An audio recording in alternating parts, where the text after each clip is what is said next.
Okay, our next job is this area here, which is the shoulder and then the arm. I'm thinking that this part here is like shoulder, elbow, wrist, 0 hands. So let me go ahead and get my front view up. And here's what I'm going to do. I'm going to start out a little bit, and I'm going to call this first joint my clavicle, which is kind of like where your shoulder and your neck come together, and that is the thing that lets you make a shrugging motion. So I'm going to include that on this model, and we may or may not include it in the rig. The shoulder goes there, then that's where the elbow lives, and that's going to be the wrist. So just like with the arm, we're going to go through, we're going to call this first one the clav joint, the second one the shoulder joint, then this one's going to be the elbow joint, and the last one's going to be the wrist. Not going to give it a JT because we're probably not going to bind to it because it faces the wrong direction.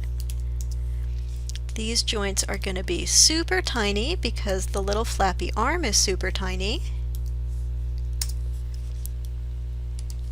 So let's go pretty small here. And then you will be the largest joint, little clavicle.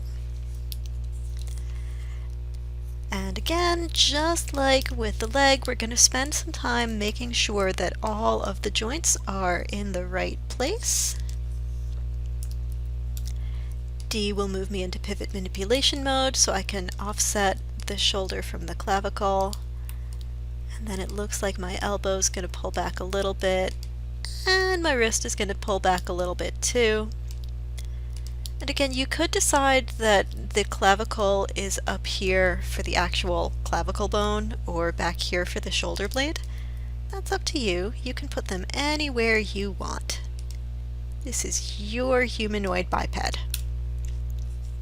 D will move me out of pivot manipulation mode, and now I can put in a prefix hierarchy name, LF underscore. Before I connect this to the spine joint, I've made this skeleton a couple of times as a demo, and I know that it has a flaw, and I want you to check yours and see if yours has the same flaw. In the spine, when I click on the root joint, I can see that the local rotation axis has Y pointing forwards and X pointing up. The lower spine joint has Y pointing forwards and X pointing up. The upper spine has Y pointing backwards. This will cause the upper spine joint to rotate in the opposite direction of the lower spine joint, which obviously is super weird. The orient joint command is not really meant for this kind of subtlety. The orient joint command is great for when you personally have moved your joints and you just need to correct them. But this type of thing where a joint is just flipped, orient doesn't want to work. So what I'm going to do instead is I'm going to pull up my attribute editor, and I can see that this joint is rotated 180 degrees. Its orientation is fully 180 degrees off. This one has a 0 orientation in X. So I'm going to take this and I'm just going to 0 out the joint orientation for X, and that's going to flip this joint around and essentially correct it. When I do that, you will see that that flips the rest of the joints in the chain, so I am going to have to reset them a little bit, and I probably should have done this while I was working on the spine, but I did not notice it in time, so that's on me.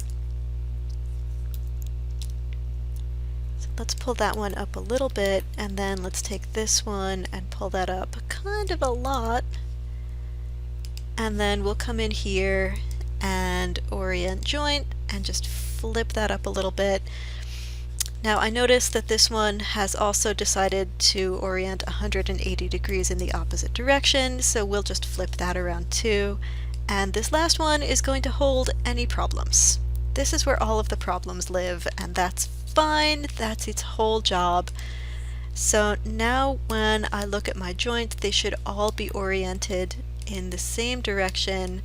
And this is one of those rare cases where I really had to go in and manually adjust the joint orient right here in the attribute editor.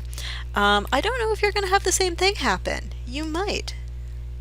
It could happen. So just check your local rotation axes, and if you need to go in and correct your joint orientation, go ahead and do it. Hopefully you'll be okay. If you have questions about it, let me know. Sometimes the joint orient is really funky. But in this case, that's all I had to do.